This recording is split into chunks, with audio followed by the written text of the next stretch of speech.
হাদিসের মধ্যে আছে আল্লাহর হাবিব সাল্লাল্লাহু আলাইহি ওয়াসাল্লাম নিজের চাচা হযরত আব্বাসকে বলে, আমার চাচারে, আমি এমন একটা আমল আপনাকে বলে দেব যে আমলটা করলে আপনার কি হবে। বলে যে বাতিজা কি হবে? তখন আল্লাহর হাবিব বলে, গাফারাল্লাহু লাকা যামবাকা আউওয়ালাহু ওয়া আখিরাহু ওয়া কদিমাহু ওয়া হাদিসাহু ওয়া খাতাআহু ওয়া আমাদাহু ওয়া সগীরাহু ওয়া কবীরাহু ওয়াসিররাহু ওয়া আলানিয়াতাহু। আমার চাচারে এমন একটা আমল আপনাকে বলে দেব কিনা, যে আমলটা আপনি যদি করতে পারেন আপনার জীবনের প্রথম গুনাহ, আপনার জীবনের শেষ গুনাহ, আপনার জীবনের সমস্ত পুরাতন গুনাহ, আপনার জীবনের সমস্ত নতুন গুনাহ, আপনার জীবনে যত গুনাহ আপনি ইচ্ছাই করেছেন তা, আর যত গুনাহ আপনি অনিচ্ছাই করেছেন তা, আপনার জীবনে যত গুনাহ আপনি গোপনে করেছেন তা, আর যত গুনাহ প্রকাশ্যে করেছেন তা, আপনার জীবনে যত সগীরা গুনাহ, আপনার জীবনে যত কবিরা গুনাহ, গফারাল্লাহু লাকা যামবাকা, সর্বজাতের আমল নামায় যত গুনাহ লিপিবদ্ধ হয়েছে সব গুনাহ আল্লাহ তাআলা কি করে দেবে? মাফ করে দেবে, মাফ করে দেবে। এমন দামি কিমতি আমল সালাতুত তাসবিহ। তো আল্লাহর হাবিব নিজের চাচা আব্বাসরে বলে, চাচারে, এত দামি এই নামাজটা আপনি আদায় করতে পারবেন? ইন ইসতাতা'তা ফাফআল ফি কুল্লি ইয়াওম মাররাতান, যদি সম্ভব হয় প্রতিদিন একবার করে এই সালাতুত তাসবিহ আদায় করবেন। কে কাকে বলে? রাহমাতুল্লিল আলামিন, দয়ার নবী, মায়ের নবী, শফিউল মুযনিবিন, আখায়ে নামদার, তাজদারে মদিনা মুহাম্মদুর রাসূল সাল্লাল্লাহু আলাইহি ওয়াসাল্লাম বলতেছে, ইন ইসতাতা'তা ফাফআল ফি কুল্লি ইয়াওমিন মাররাতান। ও চাচা, যদি সম্ভব হয় প্রতিদিন এই সালাতুত তাসবিহ একবার করে হলেও কি করবেন? আদায় করবেন। ফাইল্লাম তাস্তাতির ফাফআল ফি কুল্লি জুমাতিন মাররাতান, যদি প্রতিদিন সম্ভব না হয় তাহলে কমপক্ষে সপ্তাহের মধ্যে একবার এই সালাতুত তাসবিহ আদায় করবেন। যদি প্রতিদিন সম্ভব না হয় তাহলে সপ্তাহের মধ্যে কমপক্ষে কয়বার? একদিন এই সালাতুত তাসবিহ আদায় করবেন। ফাইল্লাম তাস্তাতির ফাফআল ফি কুল্লি শাহরিন মাররাতান, যদি এক সপ্তাহের মধ্যে 7 দিনের মধ্যেও এত ব্যতিব্যস্ত, এত দুনিয়ার কাজের সাথে মশগুল হয়ে গেছি, এক সপ্তাহের মধ্যেও একবার এই সালাতুত তাসবিহ আদায় করা সম্ভব হচ্ছে না, তো নবী বলে আমার চাচারে 1 মাসের মধ্যে হলেও কমপক্ষে একবার কি করেন? আদায় করেন। ফাইল্লাম তাস্তাতির ফাফআল ফি কুল্লি সানাতিন মাররাতান, যদি 1 মাসের মধ্যে একবার আদায় করা সম্ভব না হয় তো ও চাচা 1 বছরের মধ্যে কমপক্ষে একবার কি আদায় করা যাবে না? ফাইল্লাম তাস্তাতির ফাফআল ফি উমরিকা মাররাতান, ও চাচা, যদি বছরে বছরে একবারও আদায় করা যদি সম্ভব না হয়, বছরের মধ্যে এই সালাতুত তাসবিহ নামীয় আমল একবার আদায় করা যদি সম্ভব না হয়, ও চাচা, আল্লাহ আপনাকে 60, 70, 80, 100 বছরের প্রলম্বিত দীর্ঘ দুনিয়ার জাগতিক একটা যে হায়াত দান করেছে, আপনার টোটাল হায়াতের মধ্যে একবার হলেও এই সালাতুত তাসবিহ আদায় করবেন। এই লম্বা হায়াতের মধ্যে একবার হলেও এই সালাতুত তাসবিহ কি করবেন? আদায় করবেন। এই সালাতুত তাসবিহ আদায় না করে ওই না ফেরার জগৎ, কবরে যায়েন না, কবরে যায়েন না। এত কিমতি আমল আমার ভাই বন্ধু মুরব্বীরা, যেহেতু রমজান ইবাদত বন্দেগীর মাস, ইবাদত বন্দেগীর প্রতি আমাদের দিল ঝুঁকে জজবা থাকে, তো ওই জজবাকে আমরা কি লাগাবো? কাজে লাগাবো। এই সালাতুত তাসবিহ কি করব? আদায় করব। এই সালাতুত তাসবিহ আদায়ের পদ্ধতি আমরা তো জানি, সবাই জানি না, না জানলে বলে দিতেছি জানার উদ্দেশ্যে। আমল সে জিন্দেগি বনতি হাই জান্নাত বি জাহান্নাম বি, ইয়া কি আপনি ফিতরিত মে নানারি হে নানুরি হে। আমার এই দেহটা দামি হবে আমলের ধারা। এটাকে আল্লাহ তাআলা বানাইতে জান্নাতি করেও বানায় নাই, জাহান্নামীও করে বানায় নাই, আমার আমলে নিয়ে যাবে হয় জান্নাত না হয় কোথায়? জাহান্নামে। এই জন্য ভাই বন্ধুরা মুরব্বীরা আমরা আমল করব। এই সালাতুত তাসবিহ আদায়ের পদ্ধতি হাদিসের মধ্যে 2 ধরনের, 2 ভাবে বর্ণিত হয়েছে। কয়ভাবে বর্ণিত হয়েছে? 2 ভাবে বর্ণিত হয়েছে। এই 2 পদ্ধতির যে কোনো এক পদ্ধতি অবলম্বন করে আমরা কি করতে পারি? আদায় করতে পারি। যার জন্য যেটা সহজ মনে হয় সে ওইভাবে কি করতে পারে, আদায় করতে পারে। এ সালাতুত তাসবিহ নামাজ 4 রাকাত নফল। কয় রাকাত নফল? আমরা জুহুরের ফরজ নামাজের আগে 4 রাকাত সুন্নত পড়ি কিনা? এই 4 রাকাত সুন্নত যেভাবে পড়ি তো একই কায়দায় নিয়মে ওই সালাতুত তাসবিহ, একই নিয়মে কায়দায় কি সালাতুত তাসবিহ। প্রত্যেক রাকাতের মধ্যে সূরা ফাতিহা পড়বো, সাথে আরেকটা সূরা মিলাবো, রুকুতে যাব, সিজদায় যাব। দ্বিতীয় রাকাতে একইভাবে আদায় করব। দ্বিতীয় রাকাতে আত্তাহিয়ার জন্য বসবো, আত্তাহিয়া শেষ আল্লাহু আকবার বলে তৃতীয় রাকাতের জন্য দাঁড়ায় যাব। ওই তৃতীয় রাকাতের মধ্যে সূরা ফাতিহা পড়বো, আরেকটা সূরা মিলাবো, এরপর রুকুতে যাব, সিজদায় যাব, সিজদা শেষ আল্লাহু আকবার বলে চতুর্থ রাকাতের জন্য দাঁড়ায় যাব। ওই চতুর্থ রাকাতের মধ্যে সূরা ফাতিহা পড়বো, আরেকটা সূরা মিলাবো, এরপর রুকুতে যাব, সিজদায় যাব, সিজদা শেষে বসবো, বৈশাখ আত্তাহিয়া পড়বো, দুরূদ শরীফ পাঠ করবো, দোয়ায়ে মাসুরা পড়বো, এরপর ডানে বামে সালাম ফিরাবো। ফরজ জুহুরের ফরজ 4 রাকাতের আগে যেভাবে আমরা 4 রাকাত কি আদায় করি, সুন্নত আদায় করি, তো একই পদ্ধতিতে নিয়মে এ সালাতুত তাসবিহ। বাকি এ সালাতুত তাসবিহর মধ্যে একটা বিশেষ দোয়া, একটা বিশেষ বাক্য কি করতে হয়, পাঠ করতে হয়। এই বিশেষ বাক্যটা আমাদের সবার জানা আছে। আমি মনে করি একেবারে অশিক্ষিত থেকে অশিক্ষিত সেও জানে এই বিশেষ বাক্যটা, কিন্তু আমাদের খেয়ালের অভাব। কিসের অভাব? খেয়ালের অভাব। আচ্ছা বলুন তো দেখি, সুবহানাল্লাহ আমরা জানি না, কেউ কি আছে? সবাই জানি।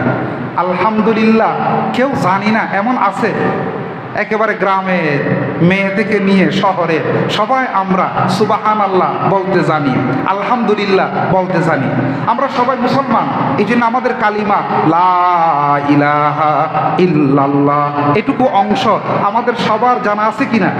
লা ইলাহা ইল্লাল্লাহ কালিমার এই অংশটুকু আমাদের সবার কি আছে? জানা আছে। আবার আমাদের সবার জানা আছে আল্লাহু আকবার, আল্লাহু আকবার। তাহলে এখানে দেখেন সালাতুত তাসবিহর মধ্যে যে বিশেষ বাক্য, যে বিশেষ দোয়া পাঠ করা হয়, ওই বাক্যের মধ্যে মোট 4টা শব্দ। কয়টা শব্দ? 4টা শব্দ। সুবহানাল্লাহ 1টা, আলহামদুলিল্লাহ 2, 3 লা ইলাহা ইল্লাল্লাহ, 4 আল্লাহু আকবার। এই 4টা আমরা জানি কি না? বাকি এই 4টা মিলায়া বলতে গেলে আরবি হরফ কয়টা? 29টা। এই আরবি হরফ 29-এর মধ্যে একটা ওয়াও আছে, একটা কি আছে? ওয়াও। কি আছে? ওয়াও আছে। তো আমরা এই 4টা শব্দকে মিলাইয়া বলবো যখন, তো মাঝে মাঝে একটা কি করে দেব? ওয়াও বাড়াইয়া দেব। কি বাড়াইয়া দেব? ওয়াও বাড়াইয়া দেব। এখন ওয়াও বাড়াইয়া দিয়ে যখন বলবো কিরকম হবে? সুবহানাল্লাহ ওয়ালহামদুলিল্লাহ ওয়ালা ইলাহা ইল্লাল্লাহু ওয়াল্লাহু আকবার। সুবহানাল্লাহ ওয়ালহামদুলিল্লাহ ওয়ালা ইলাহা ইল্লাল্লাহু ওয়াল্লাহু আকবার। তাহলে আমাদের সবার জানা হয়ে গেছে কিনা? ওই মাথায় রাখতে হবে, কিরে সুবহানাল্লাহ তো আমি জানি, আলহামদুলিল্লাহ তো আমি জানি, লা ইলাহা ইল্লাল্লাহ আমার তো জানা আছে, আল্লাহু আকবার তো আমার কি আছে? জানা আছে। বাকি বলতে গিয়ে মাঝে মাঝে একটা কি করব? ওয়াও বাড়াইয়া বলবো, সুবহানাল্লাহ ওয়ালহামদুলিল্লাহ ওয়ালা ইলাহা ইল্লাল্লাহু আল্লাহু আকবার। এই বাক্যটা এই 4 রাকাত নামাজের বিভিন্ন জায়গায় টোটাল 300 বার পড়তে হবে। কয়শো বার? 300 বার। কয়শো বার? 300 বার। প্রতি রাকাতের মধ্যে 75 বার করে। প্রতি রাকাতে কয়বার করে? 75 বার। তো 4 রাকাতে 4 75 হবে কত? 300। 4 75 হবে কত? 300। তাহলে কিভাবে বলবো? 2 পদ্ধতি। এই দোয়াটা প্রতি রাকাতে 75 বার করে, এভাবে 4 রাকাতের মধ্যে টোটাল 300 বার পড়ব। এই পড়ার পিছনে পদ্ধতি কয়টা? 2টা। একটা বলতেছি কি, আয় আল্লাহ আমি আপনাকে রাজি খুশি করার জন্য, আপনাকে পাওয়ার জন্য আয় আল্লাহ আমি 4 রাকাত সালাতুত তাসবিহ নামাজ আদায় করতেছি। দিলে দিলে এভাবে নিয়ত করলাম, দিলে দিলে এভাবে কি করলাম? নিয়ত করলাম। নিয়ত করিয়া আল্লাহু আকবার করে কি করব? হাত বাঁধব। আল্লাহু আকবার বলে হাত বাঁধার পরে সূরা কেরাত আরম্ভ করার আগে, সূরা কেরাত আরম্ভ করার আগে 15 বার এই দোয়াটা পড়ব। কয়বার? 15 বার। এখানে একটা লক্ষণীয় বিষয়, আমরা অনেকে এই 15 বারের সংখ্যা ঠিক রাখার জন্য আমরা আঙ্গুল দিয়া সরাসরি গণা আরম্ভ করি। আঙ্গুল দিয়া সরাসরি কি করি? গণা আরম্ভ করি না। ওইভাবে আঙ্গুল দিয়া সরাসরি গণনা করা যাবে না। এমনভাবে আমি গণতে পারবো না যেভাবে গুনতে গেলে আরেকজন ব্যক্তি যখন আমারে দেখবে ওই ব্যক্তি বলবে যে কিরে এ তো নামাজে নাই, এ তো কিসে নাই? নামাজে নাই। সে নামাজের মতো দাঁড়াইয়া অন্য কোনো বস্তু গণাগণির মধ্যে আছে। এরকম আরেকজন নামাজের বাহিরের ব্যক্তি দেখে যদি আমাকে নামাজের মধ্যে নাই মনে করে, ওইভাবে কি করা যাবে না? গণা করা যাবে না। হ্যাঁ, আমি আমার 10 বার, আমি আমার 15 বারের সংখ্যা ঠিক রাখার জন্য আঙ্গুলের মাথায় হালকা, আমি বুঝি, কি বুঝি? আমি বুঝি, ওইভাবে হালকা ইশারা দিয়ে আমি গুনতে পারবো। আমি কি করতে পারবো? গুনতে পারবো। তো সূরা কেরাত আরম্ভ করার আগে এই বিশেষ বাক্যটা, দোয়াটা কয়বার পাঠ করব? 15 বার। কয়বার? এরপরে আউযুবিল্লাহ, বিসমিল্লাহ, সূরা ফাতিহা সঙ্গে আরেকটা সূরা মিলানো যখন শেষ হবে, সূরা কেরাত থেকে যখন সম্পূর্ণ ফারেগ হয়ে যাব, তো অন্য নামাজের মধ্যে আমরা আল্লাহু আকবার বলে কোথায় চলে যেতাম? রুকুতে। এখন কোথায় যাব না? রুকুতে যাব না। সূরা কেরাত শেষ করিয়া রুকুতে যাওয়ার আগে আবার ওই বিশেষ দোয়াটা কয়বার পাঠ করব? 10 বার। এখন কয়বার হয়ে গেল? 25 বার। কয়বার হয়ে গেল? 25 বার। যখন 10 বার শেষ হবে, এখন আল্লাহু আকবার বলে যাব কোথায়? রুকুতে। রুকুতে গিয়ে প্রথমে রুকুর তাসবিহ পাঠ করে ফেলবো। সুবহান রাব্বিয়াল আযীম 3 বার, 5 বার, 7 বার, 9 বার, 11 বার, যার যতবার ইচ্ছা হয়। প্রথমে রুকুতে গিয়ে রুকুর কি করে ফেলবো? তসবিহ পাঠ করে ফেলবো। রুকুর তসবিহ পাঠ শেষে এই বিশেষ দোয়াটা আবার কয়বার করব? বিশেষ দোয়া জানা আছে কিনা? সুবহানাল্লাহ ওয়ালহামদুলিল্লাহ ওয়ালা ইলাহা ইল্লাল্লাহ ওয়াল্লাহু আকবার।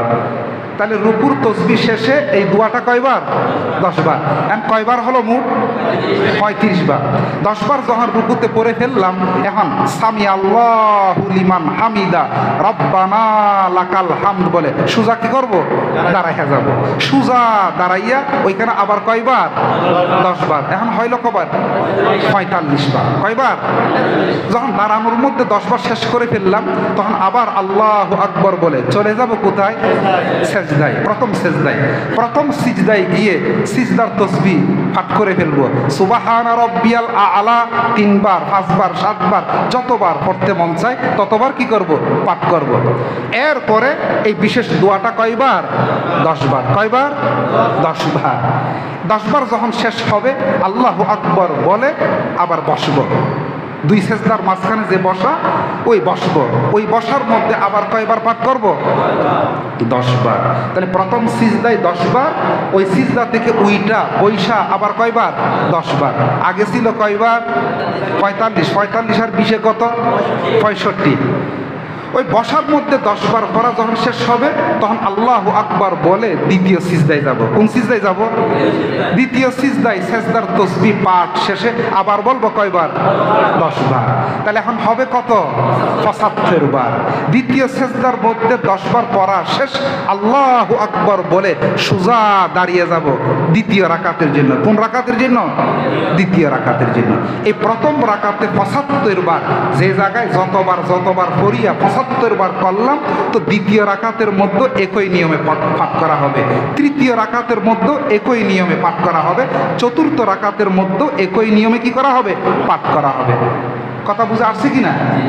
আচ্ছা, এটা একটা পদ্ধতি। এটাও হাদিসে বর্ণিত। এটাও কি? হাদিসে বর্ণিত। এই 300 বার তসবিহ পাঠ এই 4 রাকাতের মধ্যে তার জন্য আরেকটা হাদিসে পদ্ধতি বর্ণিত হয়েছে। সেটা হলো কি? কায় আল্লাহ, আমি আপনাকে রাজি খুশি করবার জন্য 4 রাকাত সালাতুত তাসবির নামাজ আদায় করতেছি।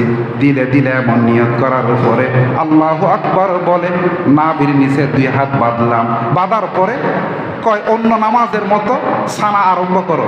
সুবহানাকাল্লাহুম্মা ওয়া বিহামদিকা ওয়া তাবারাকা ইসমুকা ওয়া তাআলা জাদ্দুকা ওয়া লা ইলাহা গায়রুক। সানা পড়ব। সানার পরে কি পড়ব? আউযুবিল্লাহ পড়ব। আউযুবিল্লাহর পরে বিসমিল্লাহ পড়ব। বিসমিল্লাহর পরে সূরা ফাতিহা। সূরা ফাতিহার পরে আরেকটা কি করব? সূরা মিলাবো। যখন সূরা কেরাত সবগুলা শেষ করে ফেললাম, এখন 15 বার এই বিশেষ দোয়াটা কি করব? রুকুতে যাওয়ার আগে 15 বার। তাহলে আগের সূরাতে 15 বার ছিল সূরা কেরাতের কি আগে, আর এই দ্বিতীয় সূরাতের মধ্যে সূরা কেরাত থেকে ফারেক হওয়ার পরে, ফারেক হওয়ার কি পরে। যখন সূরা কেরাত শেষে 15 বার পড়ব, এই 15 বার শেষ করে চলে যাব কোথায়? আল্লাহু আকবার বলে রুকুতে। তো রুকুতে হবে কয়বার? 10 বার। রুকু থেকে উইটা দাঁড়াইয়া আবার কি 10 বার। তাহলে এখন কয়বার হলো মোট? 10 × 10 = 20, 20 আর ওইদিকে কি 15, 35। আগের সূরাতে ছিল এই অবস্থার মধ্যে কত? 45। এই দ্বিতীয় সূরাতের মধ্যে 10 বার কি হয়ে গেল? কমে গেল। এখন 10 বার যে কমে গেছে, এটার কোন দিক দিয়ে পুরা করব? আমার প্রত্যেক রাকাতের মধ্যে কয়বার হতে হবে? 75। এখন তো 10 কমে গেছে, কয় কমে গেছে? তাহলে এই 10টারে কোন দিকে পুরা করব? তো দ্বিতীয় পদ্ধতি হলো কি, ওই যে প্রথম পদ্ধতির মধ্যে দ্বিতীয় সিজদার পরে, দ্বিতীয় সেজদার পরে আল্লাহু আকবার বলে সোজা কি হয়ে গেছিলাম? দাঁড়াই গেছিলাম। এই দ্বিতীয় পদ্ধতির মধ্যে হবে কি, কয় দ্বিতীয় সিজদা দিয়ে তুমি সোজা দাঁড়াইতে পারবা না, সোজা দাঁড়াইতে পারবা না, বরং দ্বিতীয় সিজদার পরে তোমাকে আবার বসতে হবে। বৈশা কয়বার? 10 বার। 10 বার যখন শেষ হবে তখন আল্লাহু আকবার বলে দ্বিতীয় রাকাতের জন্য দাঁড়াইতে পারবা। তাহলে কয়টা পদ্ধতি? 2টা পদ্ধতি। আমার ভাই বন্ধু মুরব্বীরা, আমরা নিজেদের হায়াতের দামি বানানোর জন্য, নিজেদের আমল নামা নেকিতে ভরপুর করার জন্য, গুনাহ থেকে সাফ সুতরা পাক পবিত্র হওয়ার জন্য আমরা এই সালাতুত তাসবিহ নামাজের এহতেমাম করব কি না?